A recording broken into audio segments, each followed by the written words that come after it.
tempat keluarnya Dajjal. Pada pembahasan serial Dajjal sebelumnya, telah kita ketahui bersama bagaimana bentuk-bentuk fitnah yang akan dia bawa pada akhir zaman nanti. Dan sesuai janji, kali ini kami akan memaparkan tempat-tempat mana saja yang diketahui menjadi tempat munculnya Dajjal sesuai hadis-hadis sahih dari Nabi SAW. Seluruh informasi tentang Dajjal termasuk ke dalam masalah akidah dan keyakinan.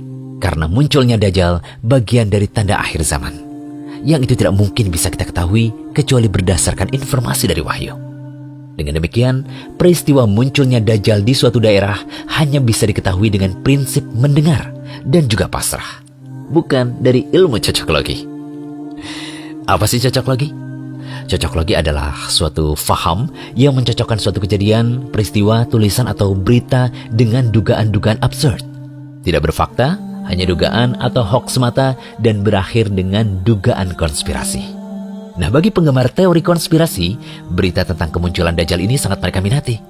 Namun sayangnya yang menjadi rujukan bukanlah bukti otentik kabar dari Nabi SAW, tetapi sebatas orang yang diklaim sebagai dai spesialis akhir zaman yang banyak memberikan disinformasi tentang Dajjal. Berikut hadis-hadis sahih yang membicarakan tentang tempat keluarnya Dajjal. Dajjal akan muncul dari arah timur dari negeri Persia, disebut Khurasan.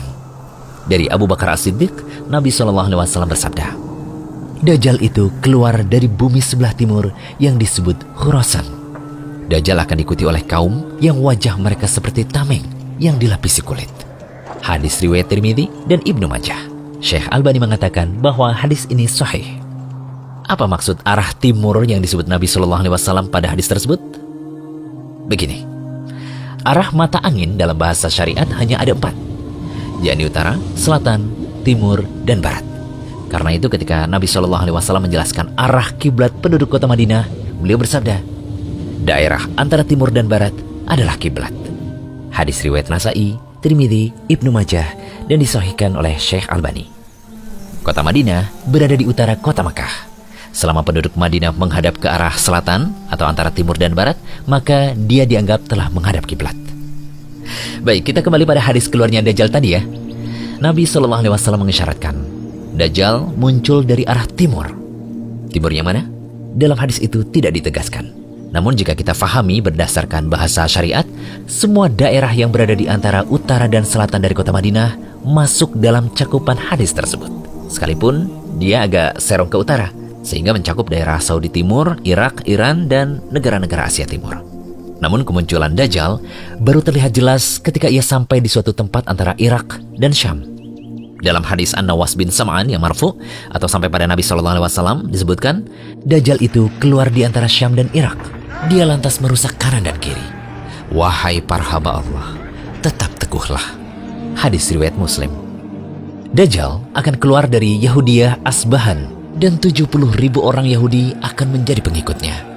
Dari Anas bin Malik, Rasulullah SAW bersabda, Dajjal akan keluar dari Yahudiyah Asbahan dan 70.000 orang Yahudi yang memakai mahkota akan jadi pengikutnya.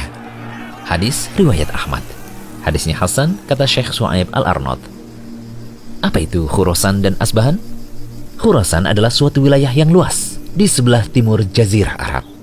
Saat ini yang termasuk wilayah Khurasan ada Nisapur Iran, Herat Afghanistan, Merv Turkmenistan, dan berbagai negeri di selatan Sungai Jihun atau Sungai Amudarya.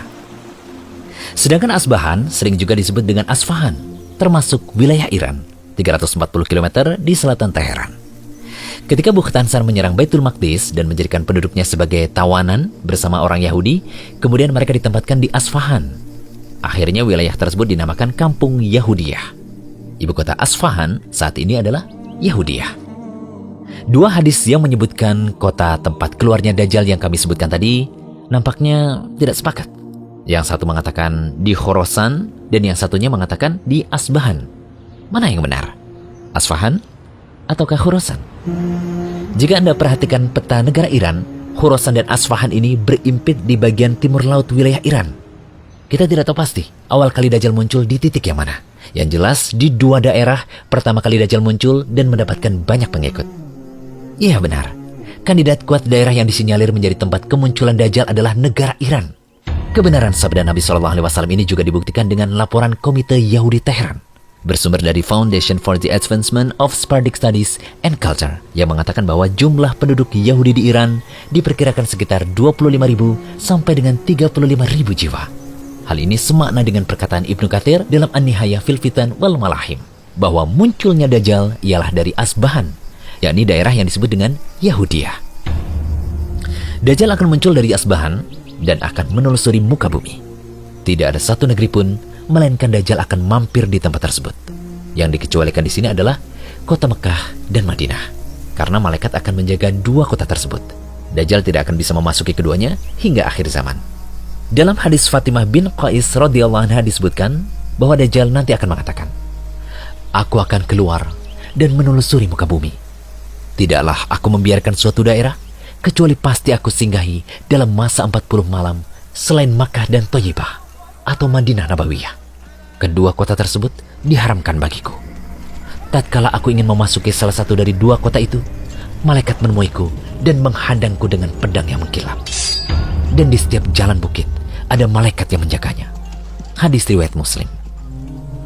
Dalam hadis riwayat Imam Ahmad disebutkan bahwa Dajjal tidak akan memasuki 4 masjid, yakni Masjid Ka'bah atau Masjidil Haram, Masjid Rasul atau Masjid Nabawi, Masjid Al-Aqsa, dan Masjid At-Tur. Para sahabat menanyakan pada Rasulullah SAW mengenai berapa lama Dajjal berada di muka bumi.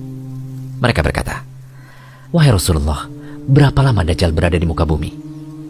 Beliau bersabda, "Selama 40 hari, di mana satu harinya seperti setahun, satu harinya lagi seperti sebulan, satu harinya lagi seperti satu Jumat atau seminggu, satu hari lagi seperti hari-hari yang kalian rasakan." Kemudian mereka pun bertanya kembali kepada Rasulullah SAW, "Wahai Rasulullah, jika satu hari saja bisa sama seperti setahun, apakah kami cukup sholat satu hari saja?" "Tidak, namun kalian harus mengira-ngira waktunya," jawab beliau SAW. Hadis riwayat Muslim.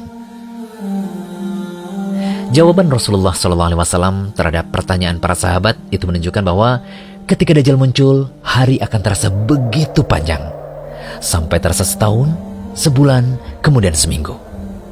Dan ini bukanlah majas, tetapi makna hakiki dan benar-benar akan terjadi. Imam Nawawi rahimahullah menjelaskan mengenai memperkirakan waktu salat tentang hadis tadi. Jika setelah fajar berlalu, waktu yang masanya sama seperti waktu antara subuh dan duhur seperti hari biasa, maka salatlah duhur. Jika berlalu waktu yang masanya seperti antara duhur dan asar, maka salatlah asar. Jika berlalu waktu yang masanya seperti antara asar dan maghrib, maka salatlah maghrib. Demikian yang dilakukan untuk sholat isya dan subuh, kemudian duhur, asar dan maghrib diberlakukan demikian sampai berlalu waktu yang terasa 1 tahun, sebulan atau seminggu tadi. Semoga pembahasan kali ini bisa menjadi informasi tambahan tentang Dajjal yang wajib diimani oleh kaum muslimin dan dapat menambah semangat kita untuk terus berlindung pada Allah agar kita diselamatkan dari fitnah Dajjal. Nantikan pembahasan serial Dajjal selanjutnya di channel Rumaiso.com. Jangan lupa kunjungi Rumaiso.com, update setiap hari, insya Allah.